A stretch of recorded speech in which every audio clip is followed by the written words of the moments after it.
ұлттық құндылықтар дегенді қалай түсінесіз? Ұлттық құндылықтар енді жаңағы нелер шығар? Киімдер, жаңағы қазақша киімдер. Соны ұмытпауымыз керек, я. Бұрынғы аталарымыздың, апаларымыздың жаңағы көрпесін тігуіміз керек. Солар ғой. Отбасында қазақы салт дәстүрді ұстанасыздар ма? Ұстанамыз, я. Жаңағы мысалы айтты нетеміз жаңағы. Ауызашар жасаймыз.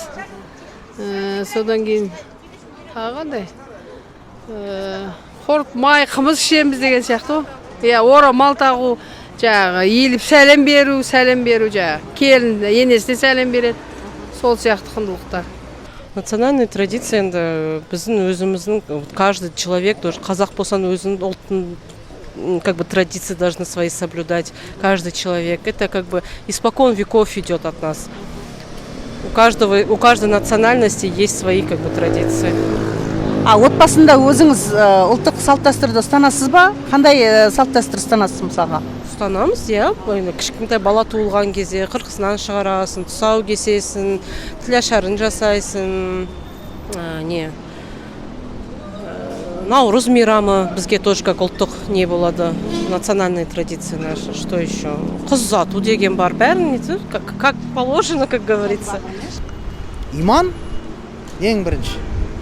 Адам иманды болу керек. Шариғатпен өмір сүру керек. Отбасында қазақ салт дәстүрді ұстанасыздар ма? Я, ол біздің қанымызға сіңген нәрсе ғой. Қандай салт дәстүрді ұстанасыз?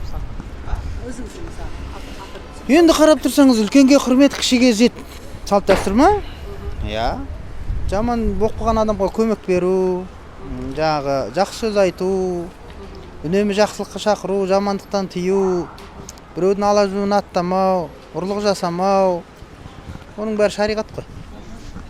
Енді ұлттық құндылықтар ол біздің қазақ екенімізді дәлелдейтін ең кодымыз ғой. Енді міне Құдайға шүкір қазір жаңа депутат баламыз Дәулет Мұқаев ұлттық құндылықты, ұлттық киімді дәстүрге кіргізіп жатыр. Міне Құдайға шүкір соның нәтижесі қазір мен енді өзім бұрыннан да осыдан 10 жыл бұрын кигенмін ұлттық киімді, қазір кимешектемін, орамалмен. Сол ұлттық құндылығымызды жоғалтпай бір-бірімізге ұлт болам десең салт дәстүріңді біл дейді ғой. Сол салт дәстүрімізді сақтайтын болсақ, біз дамыған, көркем, алдыңғы мемлекеттер боламыз. Сондықтан біз өзіміздің қазақ екенімізді ұмытпауымыз керек. Қазақтың кодын, қазақтың ұлттық құндылықтарын ұмытпасақ, бақытты боламыз. Отбасыңызда ұлттық қазақ салт дәстүрді ұстанасыз ба? Ұстанамыз. Ең бірінші жаңағы Алланың разылығы үшін Рамазан айында оразамызды ұстаймыз, намаз оқимыз. Енді жаңа айтып жатырмын ғой, ұлттық киім киюге немерелерімізді соған тәрбиелейміз. Жаңағы кішкентай немере қыздарым бар, бәріне шекелік кигіземіз, құлақтарына қазақи сырға жасап тағамыз. Өзімізде қазақи ұлттық нені өте жақсы сақтаймыз. Жаңағы наурыз көжемізді жасаймыз, соғым басы дейміз, көрші қолаңды шақыру, ағайын туғанмен араласу, бұл енді біздің үзілмей бабамыздан келе жатқан нәрсе ғой. Содан кейін мен өзім қайырымдылықпен айналысамын. Сондай онда немерелерім үйретіп, біреуге беру керек. Жаңағы тазалық өзімізден басталады, көшедегі тазалықтың несін менмін. Өзім шағын ғана кішкентай көшеде тұрамыз. Сол жерде жаңағы көшенің тазалығы мен қазір немерелерім үйреніп алған. Кішкентай мусор көрсе болды. Әже, міне қоқым тастап кетті деп жаңағы мусор сыпырып жүреді. Жаңағы есік алдын сыпырып келе жатқан бетім. Баяғы ата бабамыздан қалған нелер, жәдігерлер дейді ғой, сол деп түсінемін. Солай. Отбасыңызда қазақы салт дәстүрді ұстанасыз ба? Иә, ұстанамыз. Ұлттық құндылықтар дегеніміз ол жаңағы өзіміздің асыл қазынамыз, мысалы біздің өзіміздің енді жаңағы ұлттық қазынамыз деп кітаптан бастап айтқанда, кітаптан бөлек біздің ұлттық жәдігерлеріміз, мұражайларымызда тұрған жаңағы ұлттық киімдеріміз, ғасырдан ғасырға жалғасып келе жатқан ұлттық құндылық қазыналарымыз. Отбасында қазақ салт дәстүрді ұстанасыңдар ма?